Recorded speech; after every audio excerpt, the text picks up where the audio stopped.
चलो। तबा मुझे बताइए, सर सिमी बरलाल बताइएगा, मैं पेश करूं या क्या कहती हैं? अच्छा। चलो। चले चले, बहुत शुक्रिया। मैं इतना वक्त आप सब लोगों से ले रही हूँ, उसका बहुत शुक्रिया। आदम व हव्वा का रिश्ता जन्म जन्म से मुअम्मा है। मर्द औरत के इस अज़ली फ़ितरी रिश्ते को, जिस्मानी, ज़हनी, फ़िक्री और रूहानी शऊरी जज्बे को एक दूजे की मर्ज़ी के मुताबिक समझा परखा जाता तो, अखलाकी ज़ाब्तों में ढाला जाता तो इस नाते को समझना मुश्किल ना होता।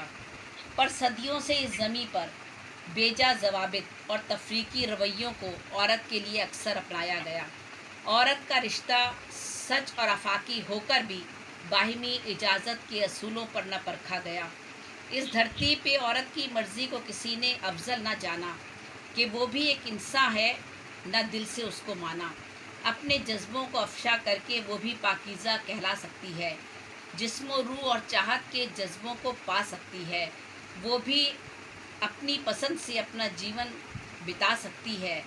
कुदरत ने औरत को ताकत और क़ुव्वत का एक मंबा बनाया। इंसान ने इस ताकत को हर पल झुटलाया।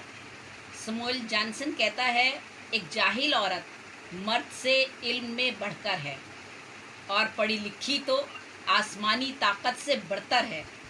इस सच्चाई के खौफ से डरकर औरत के शऊर व समझ को घटाने का अमल जारी है। औरत को कम अक्ल, कमज़ोर कहकर मर्द ने अपनी मर्ज़ी के ताबे किया।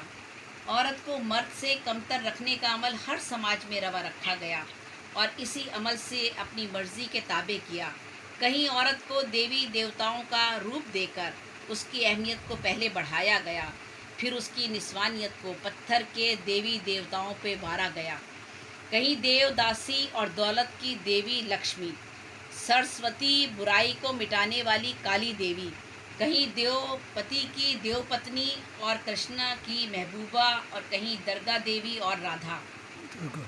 मगरबी कांगो के इलाके में इस 474 ईस्वी से पहले एक हमसाए दुश्मन गांव की औरत सारे गांव की बीवी और उसके बच्चे सारे गांव के बच्चे होते थे और गांव के सारे जवां मर्द उसके शौहर कहलाते थे। इस सारे किस्से में औरत की हस्ती सिर्फ एक औलाद पैदा करने वाली कुव्वत थी। औरत इस कायनात को औलाद देने के जुर्म में मुख्तलिफ रस्मों रिवाजों तरीक़ों से मुख्तलिफ जगहों पर बिना अपनी मर्ज़ी के जीवन बिताने पर मजबूर कर दी गई।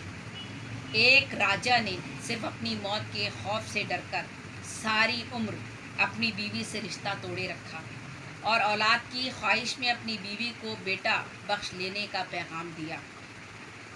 एक धर्म में औरत को सती होने की रस्म निभानी पड़ती थी और कहीं अपने प्यार की सज़ा संसार की सूरत भुगतनी पड़ती थी।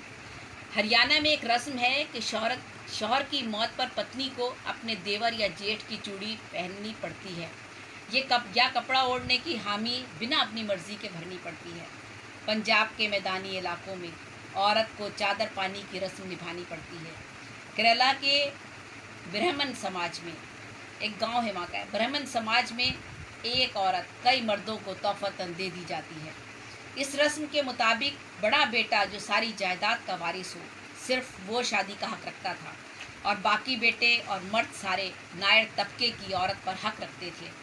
वो नायर घराने में जाकर कहते कि अपनी बेटी, भांजी, बहन, बीवी कुछ अरसे के लिए हमको दे दो, और इस घराने के मर्द बाप, भाई, बेटा, मामू इस मुतालबे को अपने लिए इज़्ज़त अफजाई समझते थे। गर्ज़ ये औरत शऊरी, समाजी, शख्सी इर्तका के बावजूद भी आज भी दूसरों की मर्ज़ी के ताबे है। वो चाहे भी तो अपनी रूह का सच्चा साथी चुन नहीं सकती। वो पढ़ लिख कर भी, आला व अरफा जहन रख कर भी अपने जीवन साथी का इंतखाब नहीं कर सकती। उसके माँ बाप, भाई, रिश्तेदार, अहबाब, वडेरे, मालिक, साईं जैसा चाहें, जो फ़ैसला कर दें उसको मानना होता है, वरना ज़िंदा दफनाने की रस्म अभी भी ज़िंदा है। औरत की ताकत से डरकर मर्दों ने औरत को कब्ज़े में और दबा कर रखने को गैरत जाना।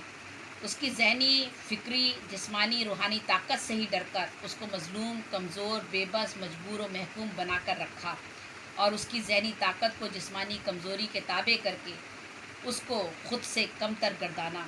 वो कायनात को अक्ल व शऊर व ताकत देकर भी खुद ही अक्ल व फ़हम से मुबर्रा कहलाती है। टखनों में अक्ल, टेढ़ी पसली और पाँव की जूती जैसे अलकाब से नवाजी जाती है।